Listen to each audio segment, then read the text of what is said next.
Bonjour Philippe, Bonjour Philippe, 15 minutes chrono avec vous aujourd'hui pour reprendre un de mes auteurs préférés, Stephen Covey, qui parlait des premières choses à faire en premier. First things first. C'est l'une de cette habitude de son fameux bouquin. Et il a d'ailleurs écrit un livre entier même du même nom. Mais d'où tient-il cette phrase? Eh bien, il la tient de Peter Drucker. Donc, Peter Drucker, c'était vraiment le grand gourou du management. Et c'est lui qui a dit, a priori, mettez les choses prioritaires en premier. Et ça, c'est pour les premières choses. Vous savez ce qu'il disait sur les secondes choses? Il dit qu'on devrait carrément les ignorer. Plus précisément, il a dit, je vous lis les premières choses d'abord et les deuxièmes pas du tout. Donc, pour lui, s'il y a un secret de l'efficacité, c'est vraiment la concentration. Les cadres efficaces font les premières choses en premier et ils font une chose à la fois. Donc, c'est valable évidemment pour tout le monde, y compris les patrons, les entrepreneurs.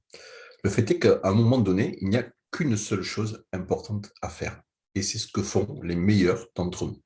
Encore et encore et encore. Alors, bien entendu, on peut appliquer ça aussi au monde du sport. Un des plus grands athlètes de tous les temps, Michael Phelps, qui est un des sportifs olympiques les plus décorés de l'histoire des Jeux. Je crois qu'il a remporté 28 médailles, donc 23 d'or, donc c'est quand même pareil. Et dans son grand livre, No Limits, il nous raconte l'un des secrets de son succès qu'il a appris de son entraîneur Bob Bowman. C'est une question très simple qui forme un mot puissant. Alors, c'est en français, mais qu'est-ce qui est important maintenant? Mais ça se traduit par win, W-I-N, donc gagner, et qui a évidemment un sens tout particulier. Donc, pour lui, ce qui est important maintenant, son entraîneur, ce sont les micro-victoires. Et maintenant, encore une micro-victoire. Encore et encore et encore. Et c'est ce qui fait toute la différence parce que oui, ok, ce sont des micro-victoires, mais toute la journée, pendant son entraînement et pendant ses courses, il va avoir ces micro-gains qui vont se rajouter à une tonne d'autres gains qui deviennent des gros-gains. Donc alors, bah, qu'est-ce que vous pourriez faire aujourd'hui? Qu'est-ce qui est important maintenant? Quelle est finalement la chose à faire? Alors, on ne vous dit pas de travailler tout le temps, de tout rectifier de manière obsessionnelle dans n'importe quel aspect de votre vie, mais c'est de voir la situation dans son ensemble et de savoir quand la chose la plus importante ne fonctionne pas.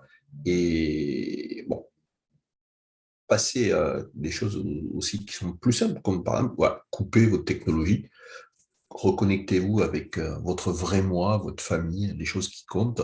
Et puis ensuite, c'est du gagnant-gagnant, c'est-à-dire que les premières choses, d'abord, ok, mais ensuite, on oublie tout le reste et on se concentre dessus. À bientôt pour un prochain partage. À bientôt pour une prochaine aventure.